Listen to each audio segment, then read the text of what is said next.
In this lecture, we will study the question of how to find an optimal policy, that is, an optimal decision-making strategy if the underlying stochastic process is an MDP. To recall, a Markov decision process, or MDP, is a tuple of 5 parameters: the space of states, the starting state from this space, the space of actions, the transition probability model, which is given by a matrix P, which specifies for every state in action the distribution of the next state if that action was taken in that state, and a reward function R, which is again a matrix specifying for every state in action the expected reward if that action was taken in that state. And finally, we have to specify a goal of the MDP, and from now on, we will consider only the expected discounted reward goal. The goal is to maximize expected discounted reward, where the discount factor is some fixed number gamma between 0 and 1.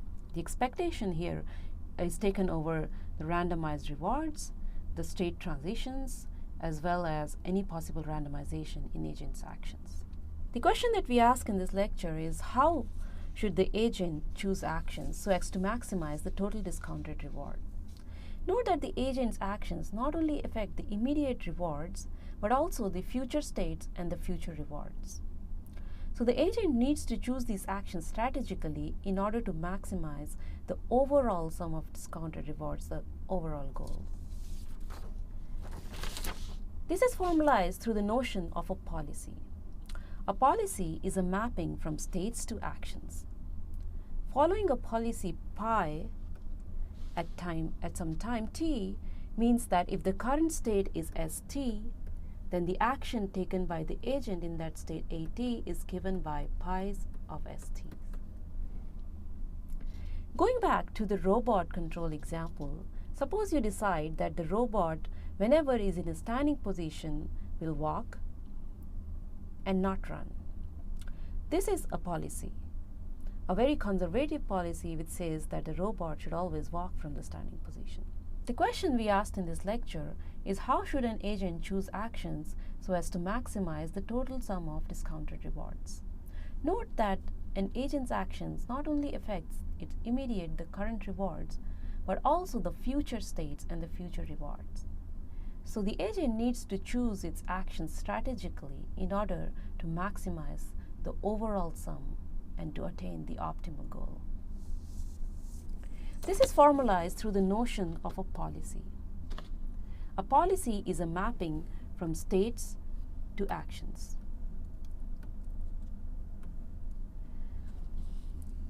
Following a policy pi at some time t means that if the current state is st, then the agent takes action at given by the policy pi in that state.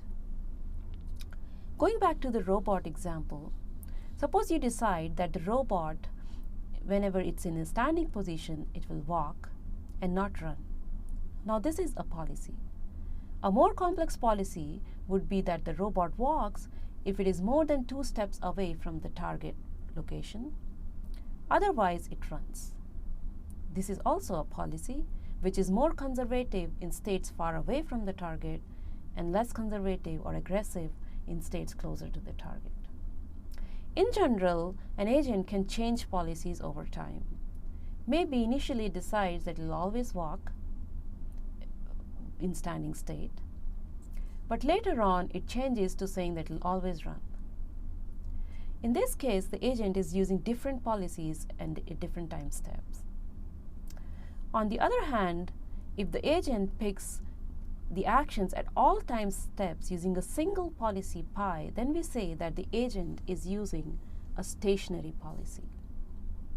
A theorem that comes in handy when dealing with MDPs is that due to a Markovian property, a discounted MDP always has a stationary optimal policy.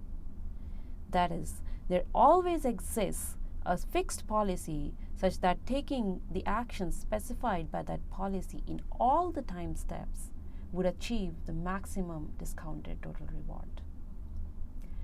The agent does not need to change policies with time. This insight reduces the question of finding the best sequential decision-making strategy to simply the question of finding the best stationary policy. To find the best policy, we need to be able to evaluate and compare policies. To evaluate a policy, it is useful to define the value function. Value function, which we write as V of pi for a policy pi, specifies for every state the value of the policy pi when starting in state S. This is defined as the expected discounted sum of rewards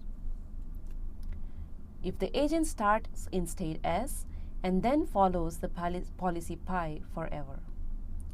Following policy pi, of course, means that at every time t, the agent takes the action specified by the policy in the current state. The state distributions and the expected rewards are given by the parameters of the MDP.